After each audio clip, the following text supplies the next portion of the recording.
যখন আপনি সত্যিকারের সদয় মানুষকে আঘাত করেন, তখন আপনি তৎক্ষণাৎ কোনো প্রতিক্রিয়া নাও দেখতে পারেন।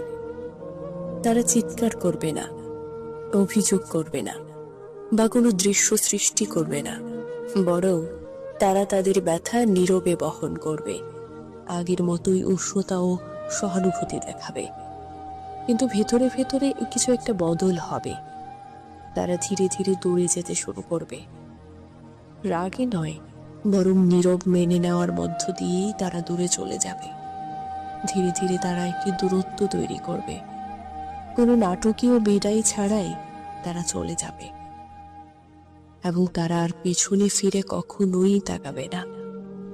এরা সেই মানুষ যারা আপনাকে গভীরভাবে মূল্য দিয়েছে, যারা প্রশ্নহীনভাবে আপনাকে বিশ্বাস করেছে। যখন সেই বিশ্বাস ভেঙে যায়, সেটা ভেঙে চুরমার হয় না, বরং ধীরে ধীরে মিলিয়ে যায়। হ্যাঁ, বরং ধীরে ধীরে মিলিয়ে যায়। তাদের কোনো বিকল্প পথ রাখে না নিজেদের শান্তি রক্ষা করার জন্য। তারা সদয় থাকা বন্ধ করবে না, তাদের কোমল স্বভাব হারাবে না কখনো। তবে তারা আপনাকে আগের মতো দেখবে না।